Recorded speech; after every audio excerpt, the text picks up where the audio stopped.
안녕하세요, 공수목입니다. 자, 오늘은 스크립트를 어떻게 활용할지 저번에 이어서 얘기를 한번 해볼게요. 스크립트를 보실 때 일단 기본적으로 되게 문장이 많고 막 복잡하고 막 그러니까 보기 싫죠. 근데 일단 기본적으로 스크립트를 이해하는 것도 되게 중요하고, 그 다음에 그 문장들을 이해하는 것도 되게 중요한데, 거기서 일단 단어를 모르는 게 있으면 안 되겠죠. 그래서 그런 기본적인 걸 좀 찾아보시고, 그 다음에 좀 이제 읽어보신 다음에 눈으로 한번 읽어보는 것도 괜찮고, 소리내서 읽는 것도 괜찮다고 생각해요. 저 솔직히 공부하는 게 있는데 그 영어 책을 많이 읽거든요. 근데 영어 책 같은 경우에 눈으로 안 들어올 때 소리내서 읽으면 좀 나을 때도 있거든요. 그러니까 소리내서 한번 읽어보시고, 어차피 스피킹이니까, 그죠? 그래서 라이팅 뭐 템플릿 같은 거 공부하실 때는 솔직히 소리내서 읽는 건 좀 이상하다고 생각해요. 라이팅 템플릿은 그냥 막 써보면 되는 거고, 카피해서 완전 그냥, 그죠? 타이핑하면 되는 거니까. 근데 그 스피킹 템플릿 같은 경우는, 스피킹 스크립트 같은 경우에는 말을 해봐야겠죠, 그죠? 그래서 따라 해보시는 건 되게 좋은데, 기본적으로 되게 이상한 루머가 있어요, 그죠? 어떤 루머냐면은 외우는 거를 채점관들이 감점한다, 이런 루머가 있을 거예요. 그래서 오늘은 그걸 좀 얘기해 보려고요. 그래서 일단 기본적으로 많은 사람들이 그런 얘기를 많이 해요. 그래서 외우거나 그러면은 감점을 당한다, 그래서 외운 거 티를 안 나게 해야 된다, 뭐 이런 얘기를 하잖아요, 그죠? 잘 생각해 볼게요. 안 외우고 영어 문장을 공부할 수가 있어요? 그리고 말할 수가 있을까요? 외우지 않고 그냥 한번 쓱 보고, 문법을 다 아니까 문법 공부 막 열심히 해가지고, 열심히 하는 소리가 절대 아니에요. 막 열심히 해가지고 딱 문장을 봤는데 문장 구조가 머릿속에 막 들어가지고 내가 생성이 될 것 같아. 이거는 말이 안 되는 거예요. 언어의 천재인 사람들, 언어 센스가 되게 좋은 사람들 같은 경우는 가능할 수도 있어요. 근데 그런 사람들도 그 문장을 외우는 거예요, 어떻게 보면은. 왜냐하면 쉐도잉 하는 거니까, 문장을 똑같이 따라하는 거니까 카피하는 거죠. 외우는 거예요, 그죠? 그래서 외우는데, 이 외우는 거를 채점관들이 감점할 리가 없잖아요. 외운 것도 영어 시험장에서 말을 하면은 그게 실력이죠, 그죠? 근데 어떻게 말을 해야겠어요? 되게 여기 전제가 하나 붙어요. 채점관들은 외운 거를 감점을 하는데, 어떤 외운 걸 감점을 해요? 그 문제와 상관없이 외워서 뱉는 거를 감점을 해요. 이해되시나요? 약간 무슨 말인지? 채점관들이 문제를 물어볼 거 아니에요. 파트 1이고 파트 3고, 파트 2는 문제를 웬만하면은 이해를 잘못해가지고 이상한 스크립트를 골라와가지고 말을 할 수가 없다고 생각하는데, 근데 또 파트 2도 이상하게 하신 분들이 굉장히 많이 계세요. 왜냐면 문제를 파악을 못하니까.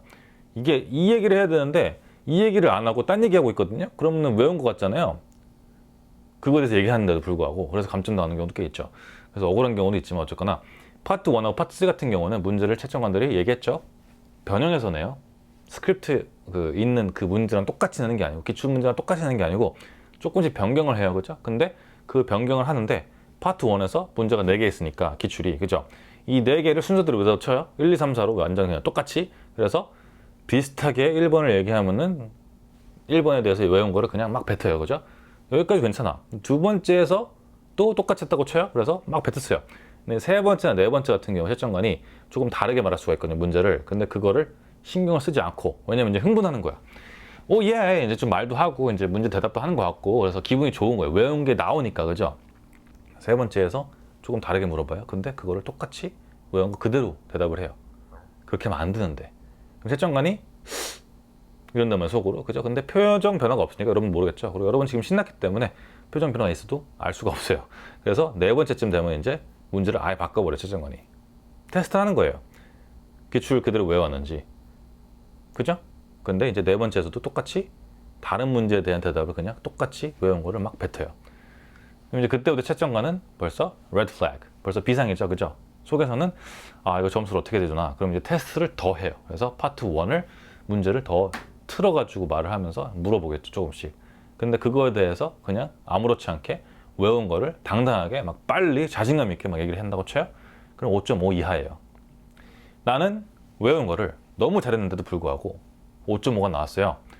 그런 이유예요.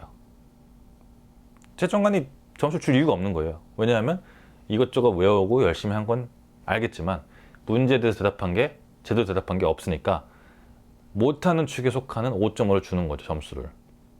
이해되시죠? 그리고 파트 3 같은 경우는 더 심하겠죠, 그게. 왜? 리스닝이 안 되는 경우가 많을 테니까. 외우기만 쓰니까. 그러니까 문제 파악을 하는 것도 되게 중요하고, 문제를 보면서 이런 문제가 나올 수 있겠구나, 이런 문제가 나오면 어떡하지? 이런 것도 생각하시면서 같이 공부를 해야겠죠, 당연히. 그죠? 그래서 스크립트를 달달달 외우는 거는 좋지 않다고 생각하는 게 그런 이유예요. 그래서 저 같은 경우에도 제 인강을 공부하는 것도 제가 말씀드리는데, 항상 제발 똑같이 외우지 말라고, 여기서 어떤 문장을 잘 짜집게 하고 어떤 문장을 잘 발췌하고 어떤 문장을 잘 활용해서 내가 시험장에서 적재적소에 제대로 그 타이밍에 맞게 말을 할 수 있을지 그걸 준비를 해라. 그죠? 그리고 외우는 건 솔직히 말해서 문장 구조를 외워버리면 그 구조가 파악되기 때문에 나중에 내가 그거를 좀 응용해서 비슷하게 만들어서 활용할 수도 있어요. 근데 그냥 똑같이 외우기만 하고 아무 생각 없이 외우기만, 암기만 한다면 그건 최악이겠죠. 그래서 암기해서 그거를 내가 파악을 한 다음에 그 파악한 걸 토대로 응용할 수 있는 실력까지 만드는 게 시험을 잘 보는 자세겠죠.